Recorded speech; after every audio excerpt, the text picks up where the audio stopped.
Good afternoon, everyone. Could I ask you to please take your seats? Thank you. I'm Ben Brunner, the faculty director, the Hendel family faculty director of the Center for Jewish Studies. This wonderful event is the product of extensive collaboration. So I just want to thank my colleagues heading the Center for the Department of Near Eastern Studies, the Department of Near Eastern Studies, the Department of Comp Lit, and the Center for the Study of Religions, of course the Magnus, the Townsend Center for the Humanities.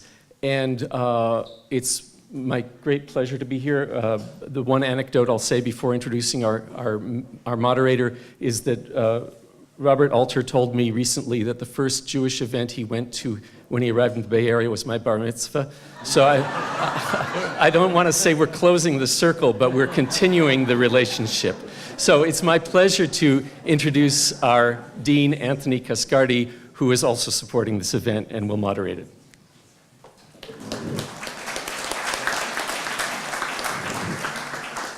Thank you very much, Ben. Well, good afternoon and welcome. Welcome to the Magnus, and welcome to this roundtable and lecture honoring Robert Alter's landmark achievement, a translation with commentary of the complete Hebrew Bible. As Ben indicated, I'm the Dean of Arts and Humanities, but perhaps more important on this occasion, I'm a colleague and have been a colleague of Bob's in the Department of Comparative Literature for many decades, and have had the great pleasure over the course of my career of getting to know him, his scholarship, his insights, and his incredible humanity. Now, I know that you didn't come here to listen to me, and I know all too well that academics are prone to think that it's a really good idea to precede 2 hours of talking with even more talking. So I promise I will be brief. But I couldn't let the occasion go by without saying something, but there's the but, without saying something about what this translation represents. It has literally not been since King James I assembled a panel of translators in the early 1600s to produce what we have come to know so intimately well as the King James Bible that we have had anything to match it. Bob Alter's work is all the more impressive because he has done this single-handedly. You can read about the distinctive qualities of the translation in recent reviews. They've appeared in many prominent places. The New York Times Sunday Book Review, for example, the New Yorker magazine, many others. What I note is that they all struggle to find ways to describe the achievement. They call it epic, landmark, astounding, heroic. And in my view, the fact that they do struggle speaks as much to the greatness of the work as to the fact that our language of acclaim has been cheapened, perhaps because we have come to spend it too freely. I say this in light of the enormous sensitivity to the nuances of language required to render in translation some of the truly greatest achievements one might imagine: the creation of the world, the parting of the Red Sea, the handing down of the Ten Commandments, Daniel in the lion's den, and many, many more. Moreover, and with this I will conclude, it takes a scholar who is brave and able enough to adopt the mantle of humility before a truly prodigious task and a truly great work to do them justice. Alter's Bible weighs in at 3,500 pages and 10.8 pounds. I think we can say it is a work of biblical proportions. But the path to this stunning achievement did not begin with raw ambition. It was made possible by a researcher's patience, a literary man's innate talent for language, and a scholar's humility. I'm delighted to have three distinguished colleagues as members of the Roundtable, for which there is, as you see, no table, discussing Bible translations before we hear from Bob himself. They are the award-winning poet and professor of English, Robert Haas, himself sometimes a translator, Ron Hendel, professor of Hebrew Bible in the Department of Near Eastern Studies, and Jonathan Sheehan, professor of history and co-director of the Berkeley Center for the Study of Religion. To give you a sense of the order of affairs, the Roundtable will run without moderation for about 45 or 50 minutes, after which we'll have a brief interval so that the videographer can reset and new guests can enter. after which we'll hear from Bob himself and take a few questions. We invite you to a reception following the roundtable and the talk, and while Bob won't be signing books this evening, he will be in his office tomorrow from 10 a.m. to 12:30 in 4315 Dwinell Hall, BYOB. Thank you all for being here. I now turn this over to my colleagues.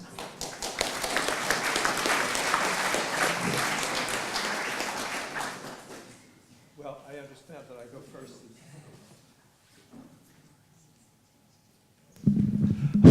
I understand that I go first in alphabetical order. It occurred to me as I was frantically searching for a parking place that if Bob Alter had quit 30 years ago, we would be honoring the career of one of the most distinguished critics of the European novel today. And he kept going. And my relation to that body of work is that I teach a seminar, a workshop in the translation of poetry. And I begin it every year by talking about the impossibility of translation, by talking about work on Native American songs, and then talk about the possibility of it by looking at Bob's translations of Genesis and the Psalms, which has been endlessly fruitful. And I thought that I would begin, however, by reminding you all of the impossibility of translation. The little piece that I use to talk to the students about that is a song composed by Tarakana Yataki, known as Sitting Bull in the Lakota Sioux language. This is a song that Francis Densmore, the musicologist, picked up from a young Lakota in Standing Rock Reservation in 1916.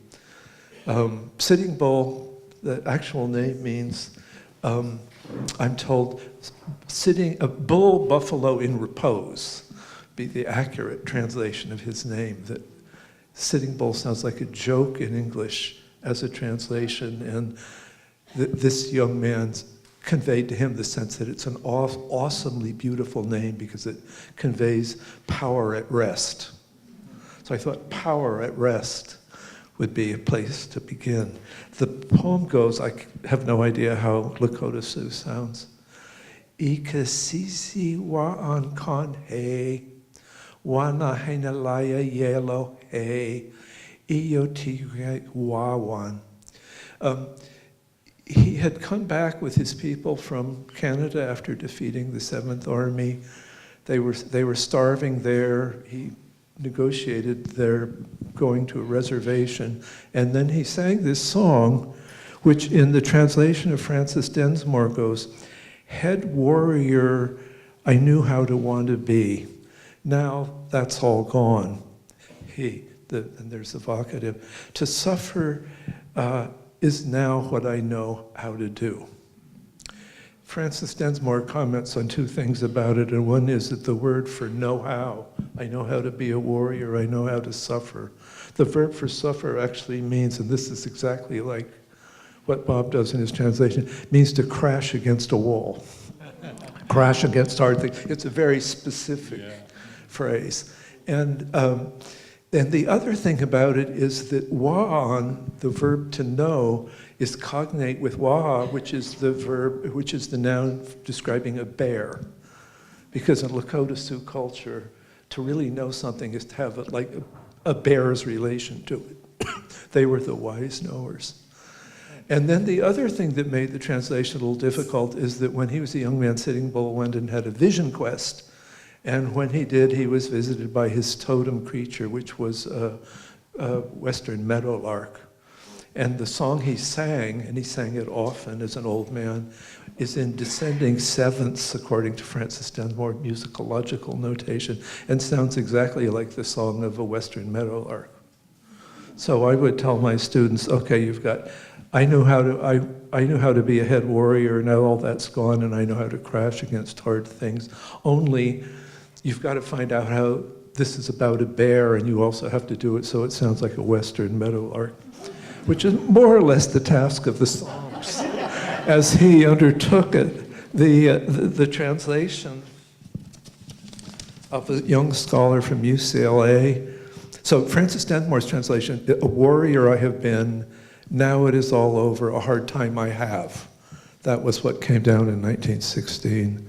Kenneth Lincoln translation is, "So I have been a warrior, now that's all over, so I know to bear against hard times." So he found a way there with the idea of bearing.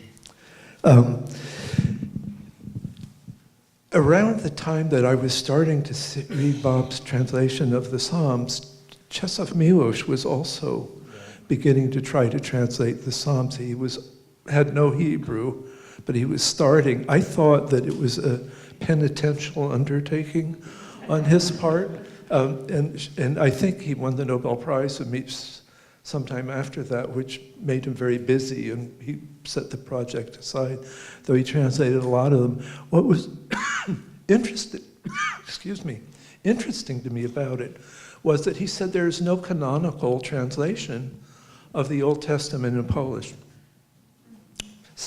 Funny, but because Polish Catholicism looked toward Rome, and Russian Catholicism looked toward Byzantium and the Orthodox Church, they had very different traditions, and because the Poles were able to use the Vulgate, the Latin, in all of their church services, when they began to say Mass in the Polish language, the version that they had was a very clunky 18th century version of the Old Testament, very heavy in Old Church Slavonic in the way that it was translated. And so there have been a succession of, but no really successful translations of the Psalms.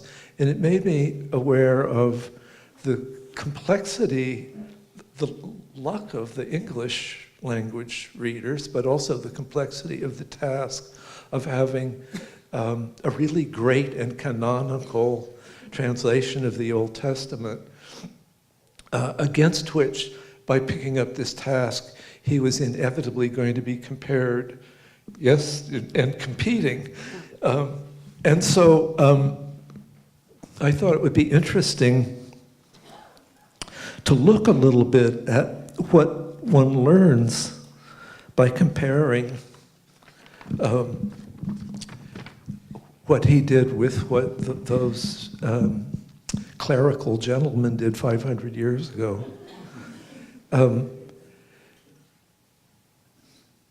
I think there's another thing to say that's interesting about this. It's interesting for my students is that about the Hebrew Bible is that the first glimpse we get over the event horizon of human evolution, of what had been going on for thousands of years of oral transmission, of knowledge, traditions, songs, pharmaceutical formulas, myths, stories, all. The first glimpse we get is in those cultures that developed an alphabet. And the only ones that are continuous, as far as I know, are the ones in Chinese, Greek, Sanskrit, and Hebrew. Is that about right? So, and we're just getting, and presumably these peoples have been telling stories and cursing and blessing for millennia before that. I don't know, we don't even know, do we? 200,000 years maybe before that it's been developing. And suddenly we get a look at it, which is astonishing, really. And in the Hebrew Bible, the thing's astonishing is the incredible range of genres in it that emerge for us to see. I think wider and greater than either in China or Greece. The differences between things like Ecclesiastes and the creation stories and Job and the wedding songs of the Song of Songs. It's an amazing variety of stuff that he's magically given to us all anew again in the 21st century. Anyway, what the students know is this. In the beginning, God created the heaven and the earth was without form and void. And darkness was upon the face of the deep, and the Spirit of God moved upon the face of the waters. And God said, let there be light, and there was light. And God saw the light, that it was good. And God divided the light from the darkness. And God called the light day, and the darkness he called night. And the evening and the morning were the first day. It's such a striking, even as a little kid, what were they translating? That they said, and the evening and the morning were the first day. Grammatically, it's kind of like the fact that time and space were born in the same instant in the Big Bang. It suddenly happened there. So that was what he had to translate.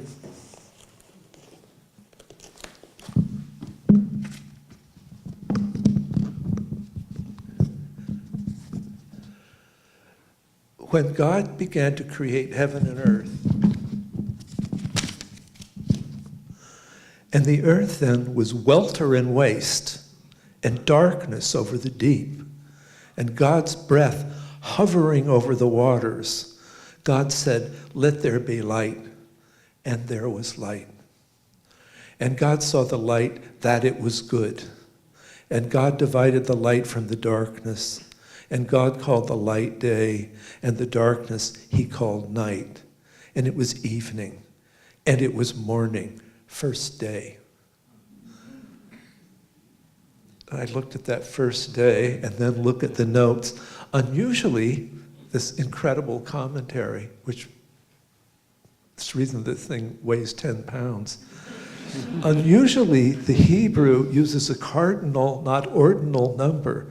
As with all the 6 days except the sixth, the expected definite article is omitted. So between the two things, the leaving out of in the familiar text, and felt to me very much like, first of all, that it was closer to the grammar and syntax of the Hebrew, and secondly, it did what Ezra Pound said poetry should do, make it new. He does that. Oh, just a little bit more of this because we have time and it's fun. And God said, let there be a vault in the midst of the waters and let it divide. Oh, do you want to hear the King James verse? Yeah. And God said, let there be a firmament in the midst of the waters and let it divide the waters from the waters. And God made the firmament and divided the waters which were under the firmament from the waters which were above the firmament. And it was so. When I first read that, I didn't have the faintest idea what that could possibly mean. And when I read it this morning, I realized I still haven't the faintest idea what it could mean.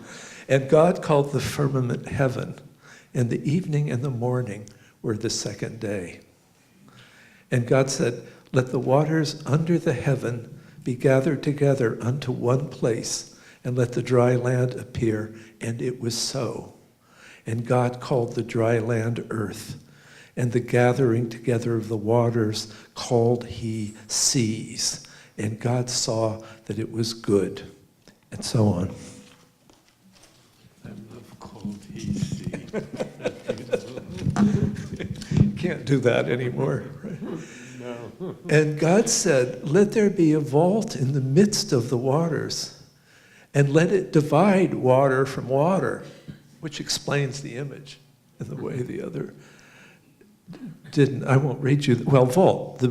The Hebrew rakai, rakia, suggests a hammered out slab, not necessarily arched, but the English architectural term with its celestial associations created by poetic tradition is otherwise appropriate. You can decide about that one yourself, whether it's justified or not. Let there be a vault in the midst of the waters, and let it divide water from water. And God made the vault, and it divided the water beneath the vault from the water above the vault, and so it was. And God called the vault heavens, and it was evening, and it was morning, second day. And it goes on. The third day we get grass. So that I show that to the students, and he's going to talk, I hope, about how he set out to write this and what rules brought him there. But Um, uh, it's a wonderful way for the students to begin to study this magic of cultural transmission that's impossible and that can happen. And the other place I usually go, because I think they'll know it, is the 23rd Psalm.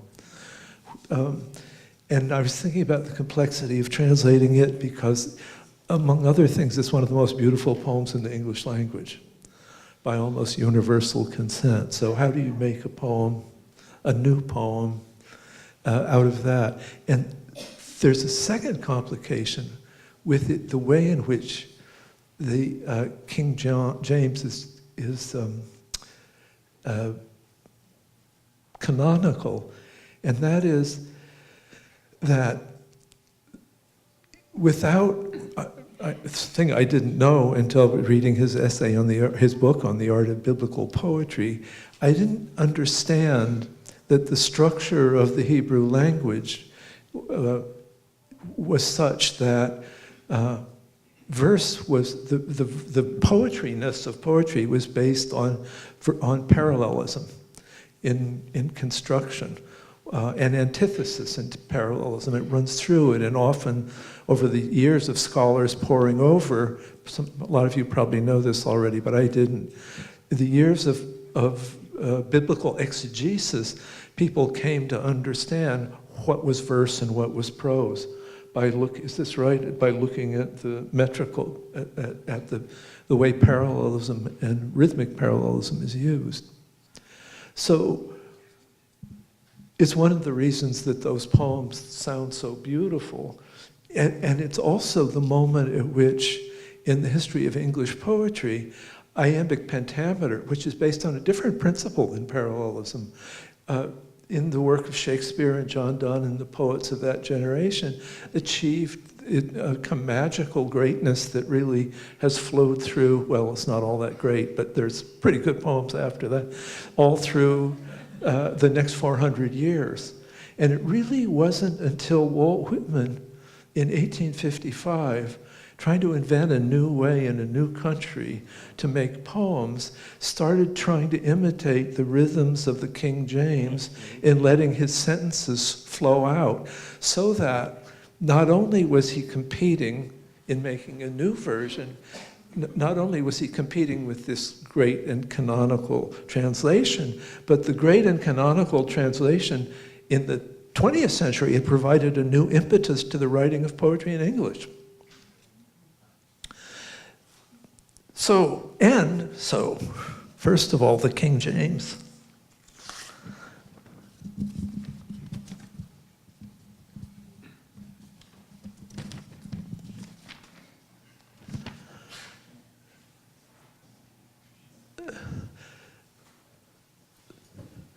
The Lord is my shepherd, I shall not want. I happened to, the first time I taught this course, have a student in the class who grew up in a sheep ranch in Sonoma County. And so he had plenty of things to say about being a shepherd.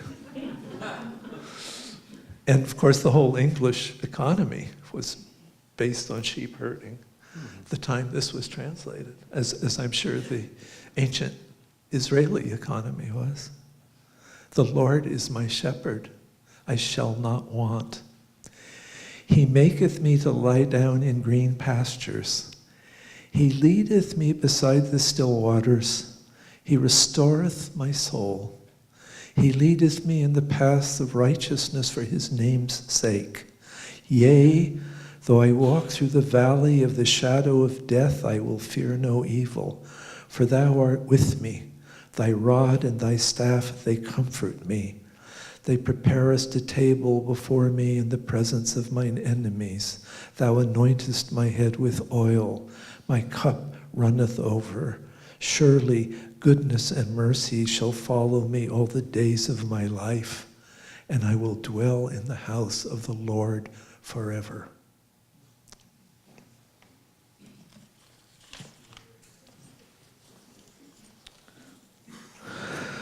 So had there never been a King James, and we had the poems of the of the great poets of the 17th century, early 17th century.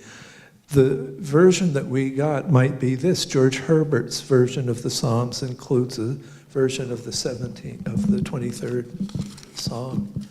I won't read the whole thing, but it sort of goes like this.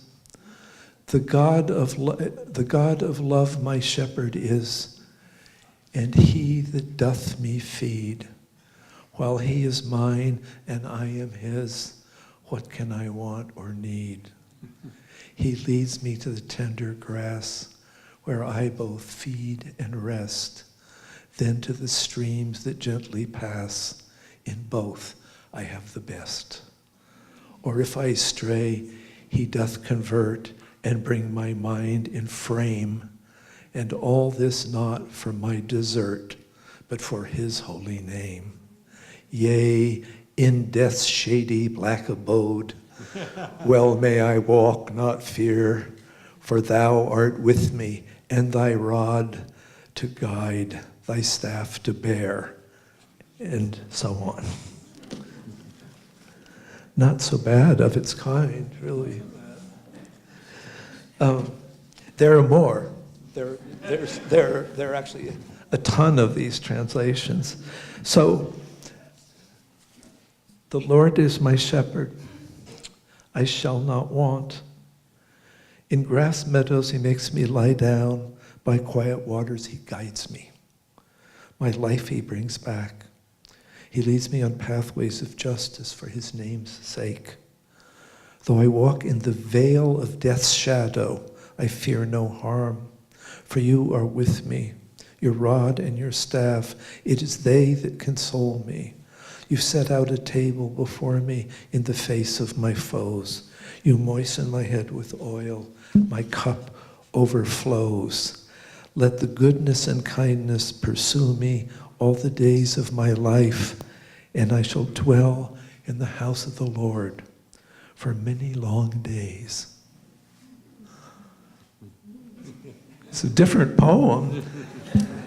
There are many startling things about it. One is the rhyme on foes and overflows. How dared he to do that? And then you look at his notes. One of the things, anyway, the thing he says, maybe it's not here. Somewhere he remarks that his choice in phrasings like "by quiet waters guides me" was that he felt that the song, as written, was very compact, and that the English version of the 17th century, which lets the sentences flow and invented that particular rhythm in the English language, is beautiful, but it's not what the Hebrew sounds like. So the George Herbert poem, tight tetrameter meter, is maybe more like what the sound of the Hebrew was, even though it's a gross paraphrase of the sense. No, it's not. Well, okay, the people who know what they're talking about are going to follow me, fortunately. Anyway, that was the tightness of this choice, and the parceling out of the phrases, which I can't show you of the particular syntax, was really to make an argument with the King James translation's rhythmic choice. And the other thing, well, among the many other things that's interesting, is the way that what he does with the phrase, "and I shall dwell in the house of the Lord forever." He says, "I shall dwell in the house of the Lord for many long days." And the commentary this time says, the concluding phrase catches up the reference to all the days of my life in the preceding line. It does not mean forever. The viewpoint of the poem is in and of the here and now, and is in no way eschatological. The speaker hopes for a happy fate for all his born days, and prays for the good fortune to abide in the Lord's sanctuary, place of security and harmony with the divine, or at least, at most, for all of those days. So, one of the things I understood at this point is that I don't know if you would agree with this characterization, but there is, in trying to find a language in the 21st century accurate to his understanding of the songs, he was de-Christianizing the 17th century imagery in a certain way that we've had with us for 500 years. So that the other telling thing was, my life he brings back. So the Lord is my shepherd, I shall not want. In grass meadows he makes me lie down, by quiet waters guides me. My life he brings back. And the commentary, though he restoreth my soul is time honored. The Hebrew nephesh does not mean soul, but life breath, or life. The images of someone who has almost stopped breathing and is revived, brought back to life.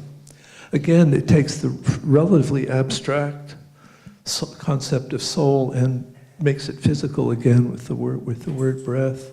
And in doing that, he sounded like he was trying to get nearer to the physical specificity of the imagery in the Hebrew.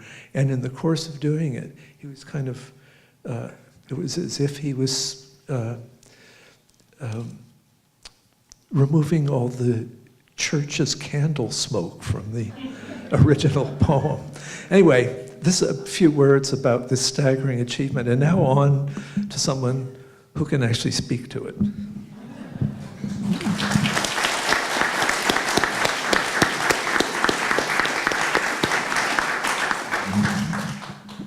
Well, I don't know about you, but now I want to take all of Bob Haas's courses. Because if that's the first opening of the course, wow. I'm a scholar of the Hebrew Bible, and so I can see under the hood of what Alter is doing. And you know, sometimes what's under the hood you don't really want to see. I feel that way about my own car. I really don't want to know much about it. And you don't need to.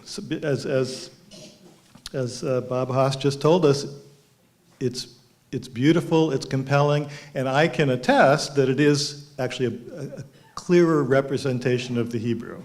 So this is what I want to talk about for a few minutes, is how people have done this in the past, and where Alter is doing something new. He's not just doing, let me tell you, he owes me money, and so I really do want to help sell more copies of his book. And he's right here, so it's a little embarrassing to praise him.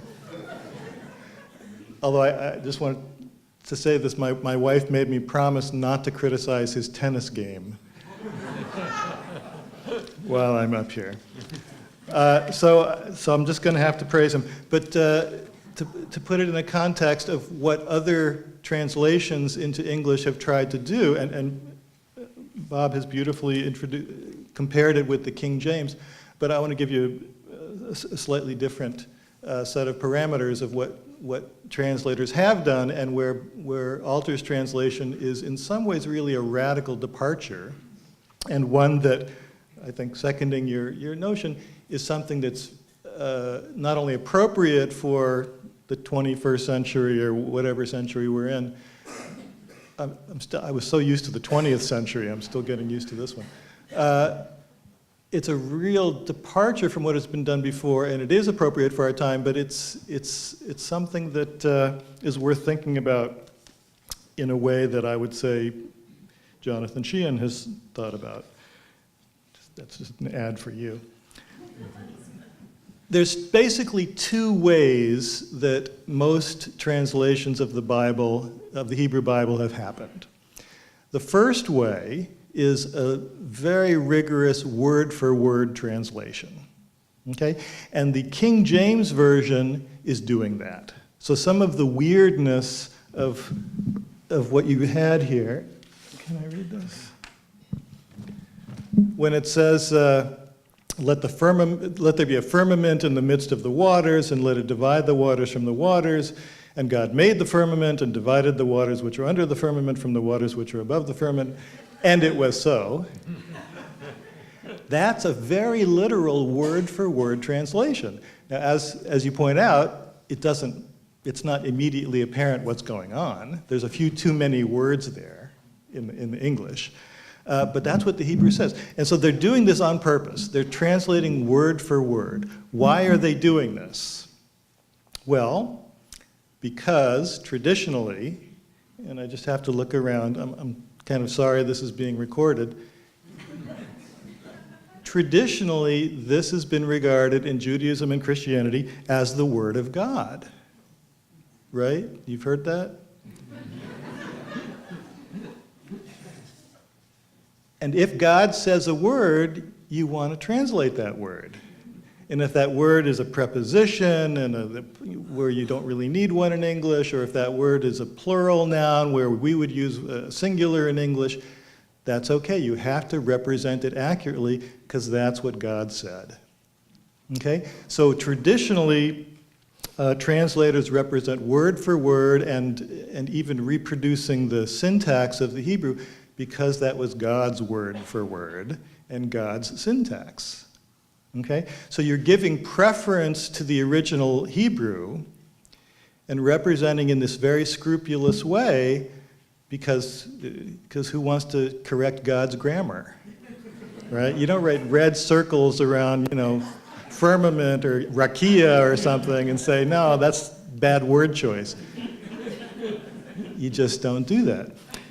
So part of the remarkable rhythm of the King James is that they're translating the Hebrew unit by unit. Not always word by word, but unit by unit.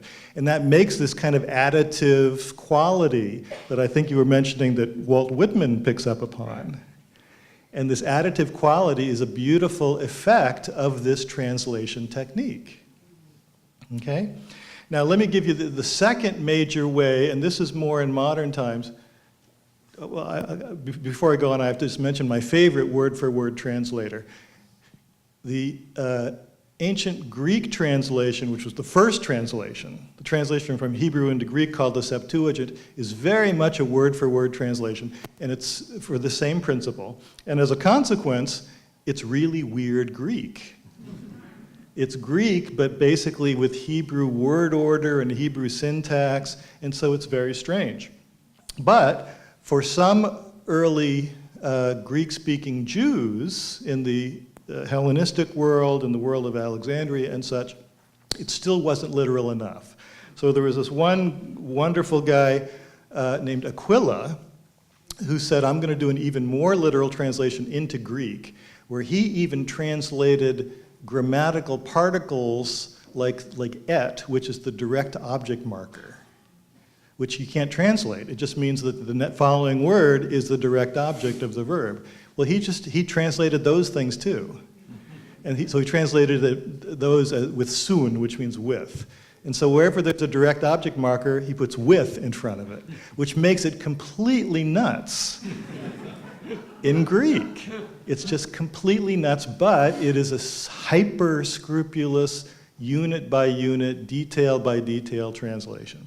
Okay, so this is the unit-by-unit, word-by-word, scrupulous translation because it's the Word of God, and even the grammatical particles need to be represented because those were God's grammatical particles. The other mode of translation that came into being more in very recent times, in modern times, is to translate sense by sense. Okay? So you take the original and you translate it into, let's say, colloquial English, or good English, or understandable English. The most egregious case of this would be something like one of these, Living Bible, or New World Bible, or New Age Bible. These things pop up like mushrooms. There's like cartoons and things now. And so they're focusing on the target language, on English, and making it sound like it was composed in English. And often they tend to make them sound very colloquial and conversational and stuff like that. Now those, I think Alter hates those even more. Because in his introduction to his translation, he calls that the heresy of explanation. If you're explaining things in your translation, you're losing the texture, the nuance, the resonances, the rhythm of the original. You're just completely losing that altogether. Let me just say that the New Jewish, what is it called, NJV, the New Jewish version. Is that what it's called? New JPS version? New JPS version. Commits this heresy of explanation on every page. Yeah. And it irks Bob to no end, and me too, because they take these lovely expressions, these kind of crunchy expressions in the Hebrew, and make it sound like someone's speaking in, the BART station. And if you've ever been in the BART station, I won't go there. So for example, this is a small example. In Genesis 6, it begins with this marvelous story about the sons of God having sex with the daughters of men. I hope you're all over 18, that I can say this. And the sons of God, these are divine beings. These are like angels or things like that. So the new JPS just says divine beings. But by saying the divine beings came down and had sex with the daughters of men, they're losing that rhythm between sons of God and daughters of men. And they're also losing that opposition, the lexical opposition between sons and daughters on the one hand, and gods and humans on the other hand. And so they just lose a lot of the resonance, a lot of the poetry, a lot of the texture of the original. So those are the two major ways that people have done this, word for word or sense by sense. Now, I would say that Alter's translation is really doing neither of these.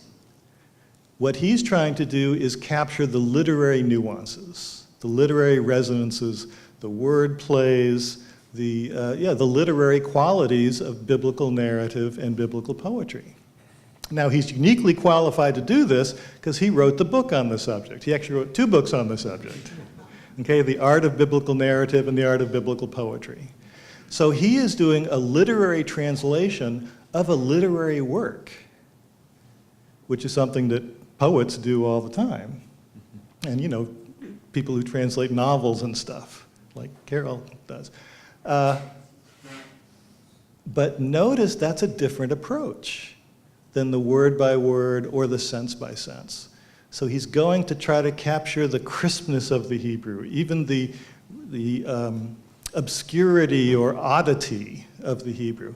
He's not doing it to make it unreadable. Okay, like for example, Buber and Rosenzweig's translation, which is also a unit by unit translation.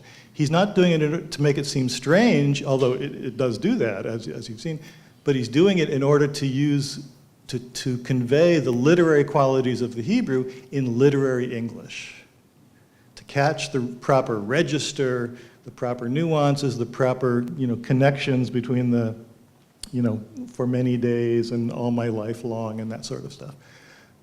And that really hasn't been tried before. So I want to emphasize that he's doing something new. It's a departure from the kind of conceptual approaches of previous translations of the Bible, and that's why it's so different from them. And I would also say that that's why it succeeds so much. Okay, that's all I wanted to say.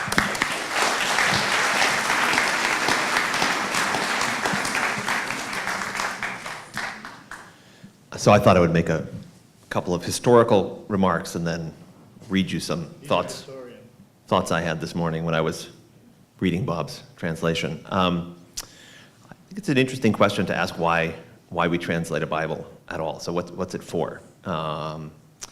And when you think about it in the history of Bible translation, the Bible was translated for people to use in certain sorts of ways. So the King James Bible was not translated for your poetry class or for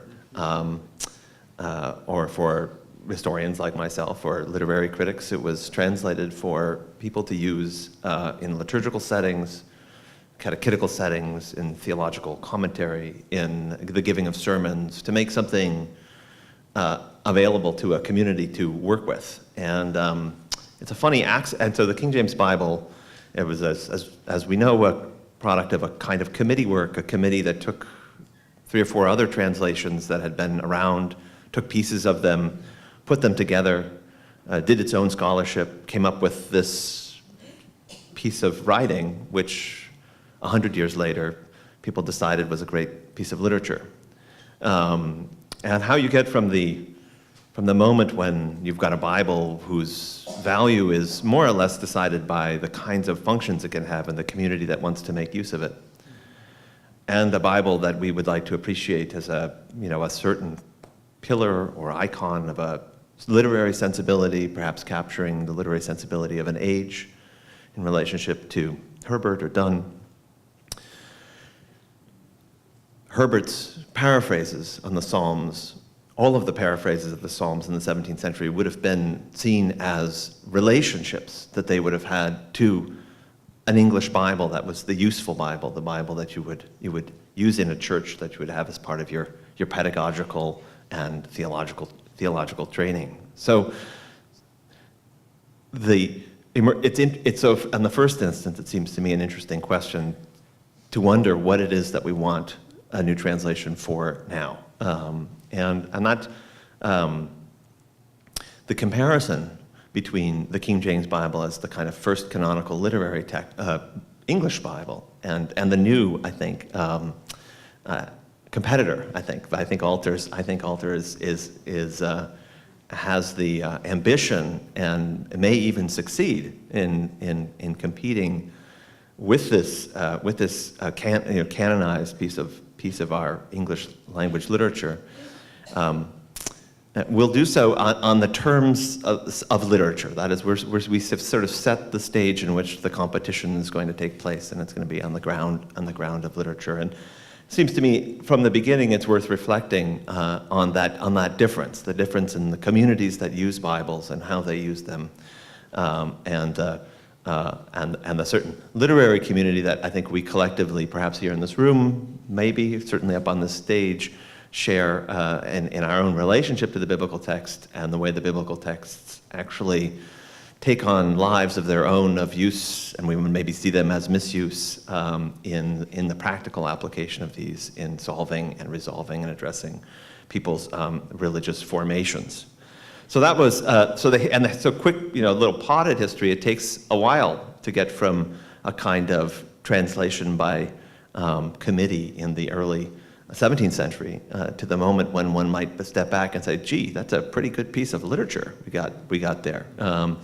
It takes 100 years or so, and it takes a lot of failed efforts to make literary Bibles. Herbert's might be one of those, but there were many other ones, many of which tried to make a piece of literature you can make a literature in a sort of alienating fashion by this kind of word-by-word translation. You make a piece of literature in a paraphrastic. But all of these failed, these literary efforts. And it's an interesting history why they failed, why they ultimately never could challenge, as it were, the kind of the centrality of the language of the King James Bible, which by then had become, in a way, the kind of common imaginative framework in which one would think about how you might think about a shepherd, let's say, and what the relationship what the theological investments we might have in a shepherd might be, but framed in a way by a kind of lived practice of the King James Bible. So it made it very durable. So I would so the ground now is shifted, and now we're thinking, I guess, in part about sort of literature, the literature of a new Hebrew Bible in relationship to the most canonical of our English biblical texts, and so that's a first sort of historical. The playing field might not be level in a certain sense, unless Bob's translation makes the step outside of a kind of literary experimentation in relationship to a variety of other authoritative texts, to becoming a text that people use, for better or worse, in the practice of their religious lives, whether those lives are Jewish or Christian. So that's a first thought that I had that I thought I'd share with you on reading this and thinking about the ambition of the project and the capacity of the project, the promise of the project, in a way to innovate and renovate our biblical language.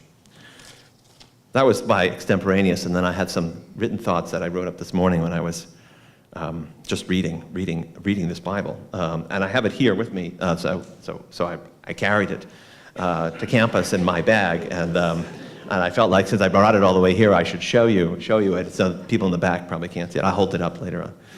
But so these are more like phenomenological reflections on the experience of reading Bob's new translation. It seems to me that among other things, the Bible invites us to read, and in this sense, Alter's translation feels like the most elegant and creative response to this invitation that I've ever experienced.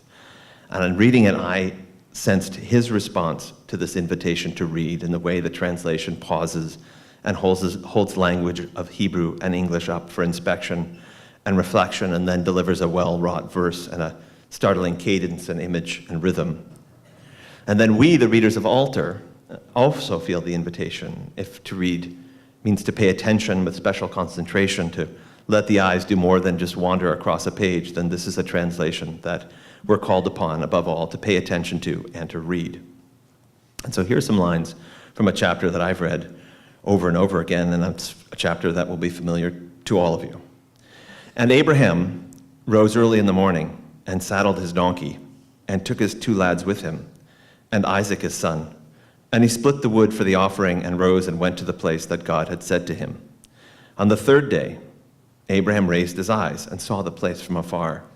And Abraham said to his lads, "Sit you there with the donkey, and let me and the lad walk ahead, and let us worship and return to you." And Abraham took the wood for the offering and put it on Isaac his son, and he took in his hand the fire and the cleaver, and the 2 of them went together. It's interesting how one's diction changes when you're reading the Bible. I've never felt, though, in Genesis 22, just how long that walk to Mount Moriah must have been. It's stretched out unbearably by the repetition of the "and," which in the King James Bible, for interests of literary, I assume for certain interests of literary variety, gets changed at various times.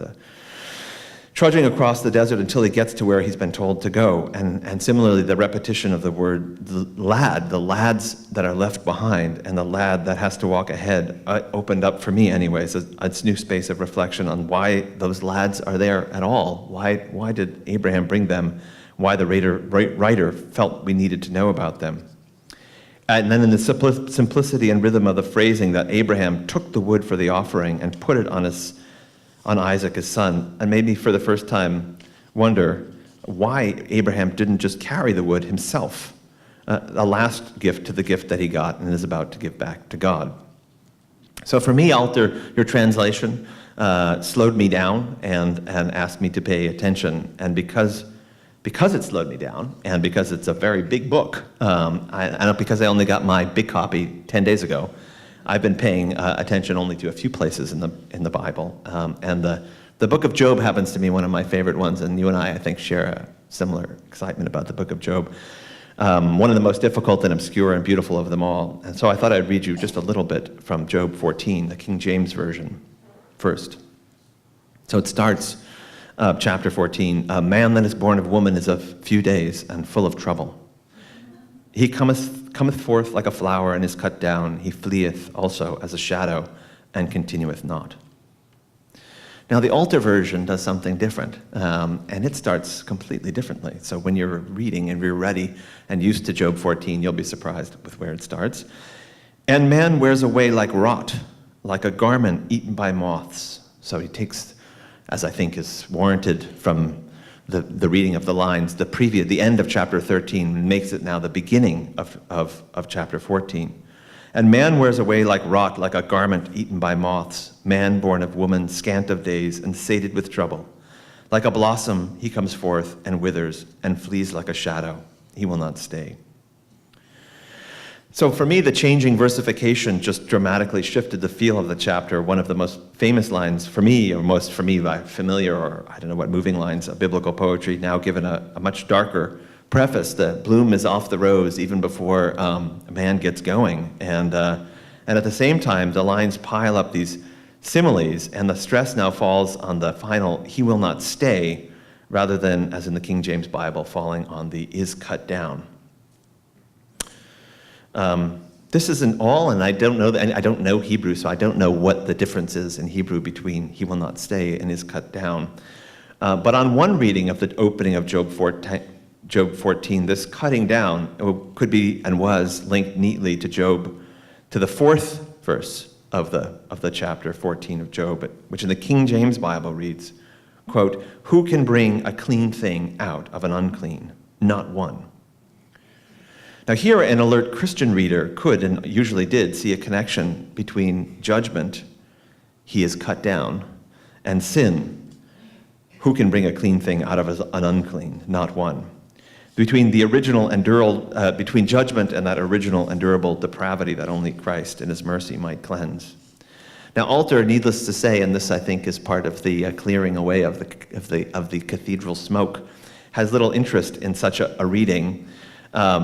He brackets the verse, actually, "Who can make the pure impure? Not one." He brackets it and puts a little note telling us, "It looks dubious." He puts it in brackets. This second verset is too short to scan as poetry, so the Christological payoff, as well, is now put under kind of suspension of some sort or another. So, so I thought I would just use this final observation as a segue into maybe a general conversation, which is a topic which seems to have come up in all three of these responses. And it begins with the observation that if the Bible and it's actually connected to my first discussion of King James. If the Bible and its translation are both invitations to read, then we might ask which readers are invited to respond and why. And I certainly feel invited to respond, to read to this Bible. It appeals to me with a combination of a refined literary sensibility and erudite footnotes. And as a scholar like myself, I learn I have something absolutely new on every page I read. And then I was wondering, though, what about the single largest group of Bible readers anywhere? That is Christians, the Christian faithful, who every day in a church have some piece of this Hebrew Bible, what they call the Old Testament over there, on the wall, in a sermon, given in a homily. And I got to thinking about this, say, passages like Job 19:25. "I know my Redeemer lives, and in the end he will stand up on earth." This is a King James version. This isn't Bob's version. "And in the end he will..." No, this is Bob's version. Sorry. Yes, no, this is Bob's version. "I know my Redeemer lives, and in the end he will stand up on earth, and after they flay my skin from my flesh, I shall behold God." So this is one of the most durable proof texts, Christological proof texts in the Hebrew Bible. It will be repeated in any biblical commentary you'll find, at least until the early 20th century when Christians give up on typology. And it's a reading that Alter finds, I think, wholly unpersuasive. His footnote suggests more persuasive to him, and I thought this was a naughty little aside. The next footnote suggests he thought it'd be more persuaded with a connection between this passage and Franz Kafka, in whose short story, The Penal Colony, the condemned man has his transgression inscribed on the flesh, which I thought was a bearing of one's literary sensibilities on the one hand, but also a certain kind of effort to clear the smoke from the church even more, the church's smoke even more. It did make me wonder, though, why we need to choose between Kafka and, let's say, the New Testament as allusions and readings and reimaginations of a text as rich as this one. And I'd be very, very interested to hear and have a conversation about how we might invite these Christian faithful to read this Bible as well, in the hopes that such a marvelous piece of literature might find its way into, dare I say, those smoky churches, those Christian Sunday services that every week read Hebrew Bible and Old Testament out loud and in a certain way together.